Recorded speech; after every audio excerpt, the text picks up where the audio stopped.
আসসালামু আলাইকুম। সকলে কেমন আছেন? আশা করি সকলে অনেক ভালো আছেন।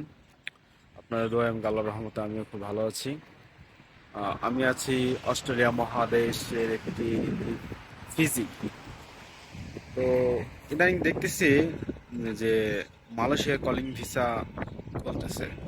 তো আপনারা যারা অতি উৎসাহিত হয়ে মালয়েশিয়া যাওয়ার জন্য অধীর আগ্রহে বসে রয়েছেন, সে সমস্ত বাঙালিদেরকে বলতেছি, ভাই, মালয়েশিয়া কলিং খুলতেছে, খুব ভালো কথা, আপনারা যান। তবে আপনারা যাওয়ার আগে সমস্ত কিছু চিন্তা ভাবনা করে বুঝে শুনে তারপরে যায়েন। অযথা অবৈধভাবে কোথাও যায় না, তাহলে কিন্তু মালয়েশিয়ার ইমিগ্রেশন আপনাদের পণ মেরে দেবে। সো একটা কথা বলতে গেলে কি, আপনারা মালয়েশিয়া ঢুকেন, মালয়েশিয়া ভালো, মালয়েশিয়া বেতনের রেট ভালো, সব কিছু মিলে মালয়েশিয়া ওভারঅল একটা ভালো একটা দেশ। তবে এই দালাল কিছু কিছু এজেন্সি, এদের পাল্লায় পড়েন না। যতটুকু সম্ভব পারেন যতটুকু কম টাকা দিয়ে বিদেশ যাওয়া যায়। আসলে বিদেশ যেতে খুব একটা টাকা লাগে না, যে আমরা সাধারণত 6 লাখ 7 লাখ 5 লাখ টাকা দিয়ে বিদেশে আসি। আসলে মূলত বিদেশ আসতে এতগুলো টাকা প্রয়োজন পড়ে না। এখানে কয়েকটা সেক্টর কাজ করে, যেমন যে দেশ তনে বিষয় হয় সেখানে কিছু লোক থাকে, আমাদের বাংলাদেশে এজেন্সি থাকে, তারপরে এজেন্সির কিছু দালাল থাকে। তো সবকিছু মিলিয়ে আপনারা যদি যত সম্ভব পারেন নিজে ট্রাই করার চেষ্টা করেন। তো নিজে ট্রাই করলে একটা জিনিস হবে কি, আপনার খরচটা কম লাগবে। যেখানে আপনি দালাল বা এজেন্সিরে 5-7 লাখ টাকা দিবেন, সেক্ষেত্রে আপনি যদি নিজে কোনো কিছু করেন, নিজে এখন ভাই বিদেশে আসতে গেলে ট্রাস্ট অবশ্যই করতে হবে। আপনি যারাই ট্রাস্ট করেন, যে কোনো একজনকে আপনার ট্রাস্ট করতেই হবে। আপনি যদি কাউকে ট্রাস্ট না করেন, তাহলে ভাই আপনি কোনো দেশে যেতে পারবেন না। আমি মনে করি কি, যে বাংলাদেশে যারা রিক্রুটিং এজেন্সি আছে, তাদের মাধ্যমে আপনারা আসেন। তাদের মাধ্যমে আপনার পৃথিবীর যে প্রান্তে যান না কেন, তাহলে তাদের মাধ্যমে আসলে পরে আপনার খরচটা কম হবে, বেতনটা ভালো পাবেন।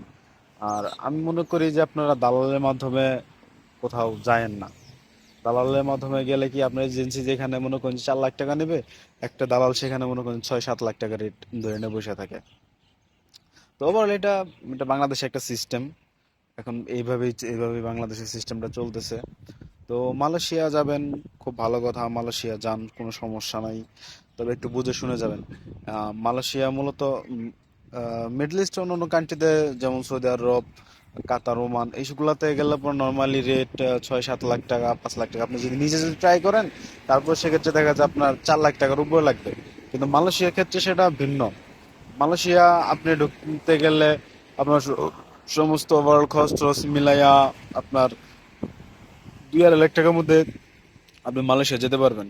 তো সেক্ষেত্রে আমি মনে করি কি, যে কিছু করেন, একটু চিন্তা ভাবনা করে করে করেন, এতে আপনার লাইফটা ভালো হবে। আপনি আপনি যত কম টাকা দিয়ে বিদেশে আসতে পারেন, কারণ আপনার তো এই টাকাগুলো শোধ করতে হবে। এখানে বাংলাদেশে ম্যাক্সিমাম লোক যারা আছে, তারা প্রায় ম্যাক্সিমাম লোক আসে মনে করেন যে রেন্ট করে, সুদি নিয়া।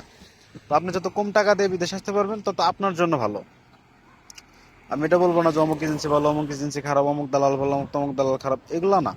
আপনি আপনি যার মাধ্যমে আসেন, আপনি যতটুকু সম্ভব চেষ্টা করবেন যে কম টাকা দিয়ে বিদেশে আসার জন্য। আসলে বিদেশে আসতে এত টাকা লাগে না, যেরকম টাকাটা আমরা ব্যয় করে আসি। দেখা গেছে আপনি 6-7 লাখ টাকা দিয়ে আসলেন, আপনার টাকা টাকা তুলতে তুলতে মনে করেন যে আপনার 1-1.5 বছর 2 বছর যাবো গা। তো তো তাহলে আপনার লাভটা কি হইলো? তো ভাই, সমস্ত কিছু চিন্তা ভাবনা করে তারপরে বিশ্বের যে কোনো দেশে যান, ভালো হবে ইনশাল্লাহ। আশা করি সবাই ভালো থাকবেন। বাই।